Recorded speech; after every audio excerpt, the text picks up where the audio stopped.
So hi guys, nakuha ko na po yung binili ko po or napadala na po sa akin yung nabili ko po sa confident2.ph. So Jackcom OS2. So tignan natin guys, unboxing natin So worth ano lang siya, 1.9. So napakamura siya kung tutusin. Naano ko lang to sa friend ko and yun na trinay ko. So tignan natin guys. So meron siyang ganito. Napakagaan lang. Ito pang USB. So ito mga, kung di mo alam, pwede mong basahin dito. So alisin muna natin yan. Kinakabit to sa dito pang sa bike, panghigpitan to para pwede mong maiikot yan So ito USB. May pwede rin siya kasing USB. So ito pang charge, rechargeable po siya. So try natin naman to.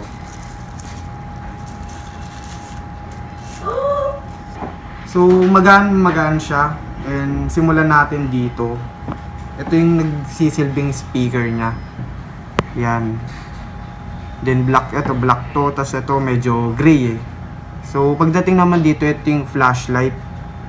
So ito nga yung sinasabi ko kanina, ito yung lagayan na ito. Try natin So ayan na yan. Tapos ito yung higpitan nga. So kakabit mo yan. So ito yung nagsisilbing mount ng bike. Para di malaglag at may ikot mo siya. So kahit anong gusto mong pesto may ikot mo siya. So after nyan, tanggalin muna natin para di istorbo. Ito, tingnan natin to. So ito yung tago siya pero marami siyang pwede mong ilagay. Ito USB which is ito po guys. Then ito, earphone. So kung ayaw mong lumabas dito yung tunog, sa tenga, ganyan, lalagay ka ng earphone dyan. So ayun yung chargeable. Ito siya. Ito yung kinakabit. Ito yung maliit na to. Yun, pwede rin po siya power bank. So ang dami ng pwedeng gamitin. So dito tayo sa button.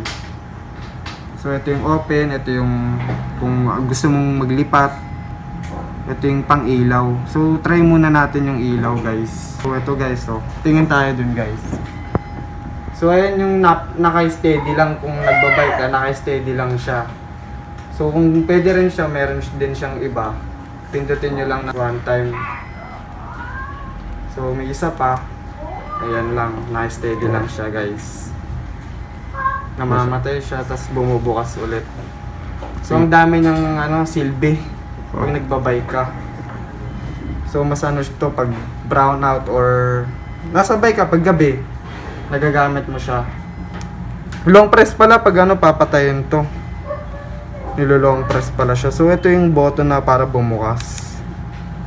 Ayan siya, nakabukas na siya. So, kung gusto nyo kumonek sa phone nyo, ma-search nyo naman kung anong name. So, connect na natin para matry natin kung gaano nga siya kalakas. So, settings, Bluetooth natin. Open. So, ito guys, lumabas na siya, OS2. So, try natin So, connected na siya. Try natin magpatugtog para alam natin kung gaano siya kalakas.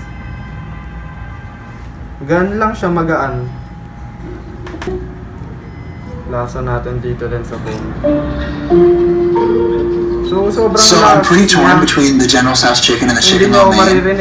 What is your preference between the two? Yes. Ito naman to pwede pindutin to. Sikretong Pwede mo malipat mo. Yan, tayo natin. Yan, nalilipat mo siya. So, pause. Pwede rin resume. So, dali niyang matutunan. Madali niyang gamitin. So, kahit nasa labas ka, pipindutin mo lang, malilipat na. Long press para sa volume. So, kung malakas na to, pwede mo pa siyang mapalakas dito sa gamit na to. Sounds parang pag nagbabike ka. Hina, ito lakas. Okay. Kaya nalipat. Pero pag may nurture po, lalakas siya. Kumpara dito, mas pwede pa siyang relax. Pero doon Siguro nga napapaisip napaka-kabisado mo agad kung ano yung panaginip ko napaka-mura.